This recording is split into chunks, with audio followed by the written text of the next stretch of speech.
Hello friends, मैं हूं प्रवीण कुमार। नमस्कार करते हैं आपका मॉडर्न मेडिको पॉइंट के यूट्यूब प्लेटफॉर्म पे।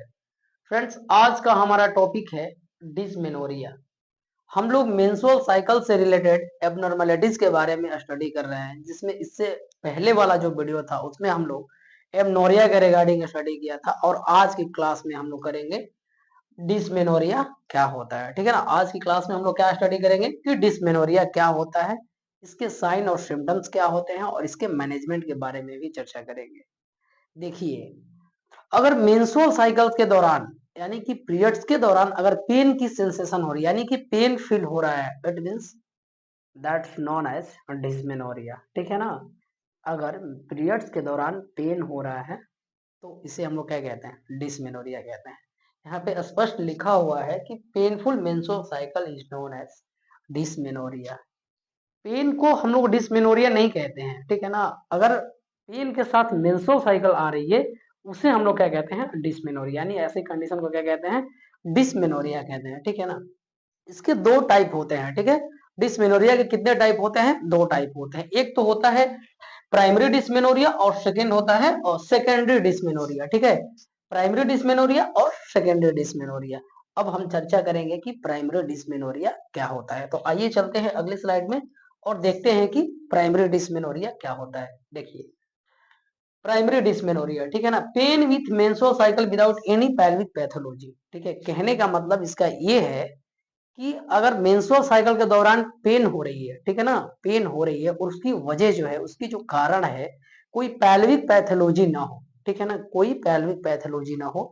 यानी कहने का मतलब ये है कि कोई यूट्रस में इन्फ्लामेशन ना हो, या इन्फेक्शन ना हो, या किसी प्रकार के ट्यूमर ना हो, कोई पैल्विक पैथोलॉजी उसकी कारण ना हो। ठीक है ना। तो इसे हम लोग क्या कहते हैं, प्राइमरी डिसमेनोरिया कहते हैं। ठीक है। इसकी जो पेन की जो टेंडेंसी होती है, सीवियर होती है। इस कंडीशन में, प्राइमरी डिस्मेनोरिया की कंडीशन में क्या होता है, सीवियर पेन देखने को मिलता है और रेडिएटिंग पेन देखने को मिलता है। रेडिएटिंग पेन का मतलब ये होता है कि पेन जो है रेडिएट करता है, एक जगह से दूसरे जगह, दूसरे से तीसरे जगह। यानी कि लोअर एब्डोमेन से स्टार्ट होता है और पेन कहाँ तक जाता है, बैक की तरफ जाता है, और उधर से थाई की तरफ रेडिएट करता है पेन। ठीक है। पेन की टेंडेंसी क्या है, सीवियर पेन है, और रेडिएटिंग पेन है, लोअर एब्डोमेन से बैक, बैक से थाई की तरफ। ठीक है। यहाँ पे हम लोगों ने अभी देखा कि pain with menstrual cycle without any pelvic pathology, यानी कि बिना किसी पैल्विक पैथोलॉजी के क्या है, मेंस्ट्रुअल साइकिल के दौरान क्या हो रही है, पेन देखने को मिल रही है। ठीक है ना। ये क्या होता है, प्राइमरी डिस्मेनोरिया होता है। इसके क्या कारण हो सकते हैं, इस तरीके की मेंस्ट्रुअल साइकिल की क्या कारण हो सकती है, सॉरी।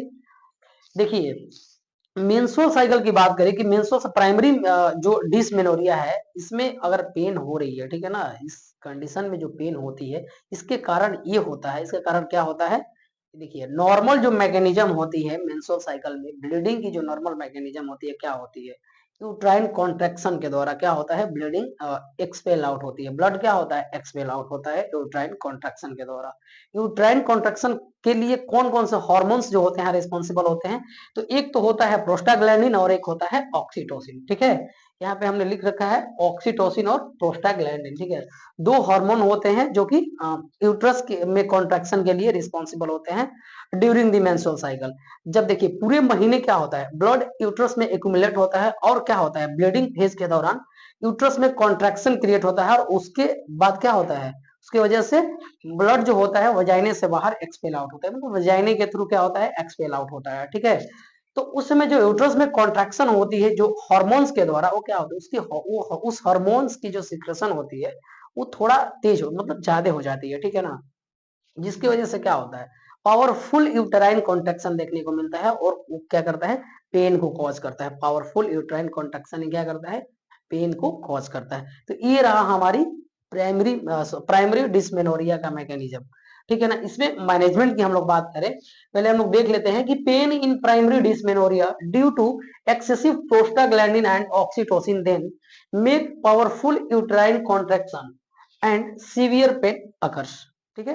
अभी मैंने यही बात बताया कि प्रोस्टाग्लैंडिन और ऑक्सीटोसिन के सीक्रेशन बढ़ जाने के कारण क्या होता है, यूट्रस में पावरफुल यूट्राइन कॉन्ट्रैक्शन देखने को मिलता है। ठीक है। मतलब कॉन्ट्रैक्शन जो होता है पावरफुल देखने को मिलता है, जिसके कारण पेन की सेंसेशन होती है, पेन अकरिंग होता है। ठीक है, अब हम लोग मैनेजमेंट की बात करेंगे कि इसकी मैनेजमेंट क्या होती है। ठीक, इसके मैनेजमेंट के लिए हम लोग पीएसआई देते हैं। ठीक है ना, पीएसआई प्रोस्टाग्लैंडिन सिंथेसिस इनहिबिटर। ठीक है, इसको मार्केट में अगर हम लोग ढूंढेंगे या खोजेंगे तो मेफ्टॉल के नाम से मिल जाता है। ठीक है ना, मेफ्टॉल के नाम से मार्केट में मिल जाता है।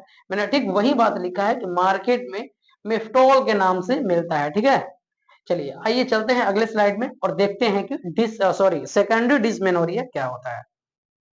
सेकेंडरी डिस्मेनोरिया हम लोगों ने अभी पढ़ा प्राइमरी डिस्मेनोरिया, और अभी देखेंगे कि सेकेंडरी डिस्मेनोरिया क्या होता है। ठीक है ना, pain with menstrual cycle due to pelvic pathology. ठीक है ना, किसी पैल्विक पैथोलॉजी के कारण क्या हो रहा है, पेन देखने को मिल रहा है, कब, मेंस्ट्रुअल साइकिल के दौरान। ठीक है ना, पैल्विक पैथोलॉजी क्या हो सकते हैं, और यूट्रस में इन्फेक्शन हो सकता है, फाइलोपियन ट्यूब में इन्फेक्शन हो सकता है, या ट्यूमर हो सकता है, या किसी प्रकार की पैल्विक पैथोलॉजी की वजह से अगर मेंस्ट्रुअल साइकिल के दौरान पेन देखने को मिल रहा है तो उसको हम लोग क्या कहते हैं, सेकेंडरी डिस्मेनोरिया कहते हैं। ठीक है ना, इसमें जो पेन की टेंडेंसी होती है, डल पेन होता है, नॉन रेडिएटिंग पेन होता है। इसमें क्या होता है, सेकेंडरी सिम्टम अब्सेंट होते हैं। सेकेंडरी सिम्टम क्या होते हैं, वही एनोरेक्सिया, नोजिया, वोमिटिंग। ठीक है, एनोरेक्सिया, नोजिया और वोमिटिंग क्या होता है, सेकेंडरी सिम्टम्स होते हैं ये, और ये क्या होते हैं, अब्सेंट होते हैं। ठीक है, आई होप कि आप लोग समझ चुके होंगे कि डिस्मेनोरिया क्या होता है, प्राइमरी डिस्मेनोरिया, सेकेंडरी डिस्मेनोरिया, और इसके साइन सिम्टम्स भी आप लोग समझ चुके होंगे,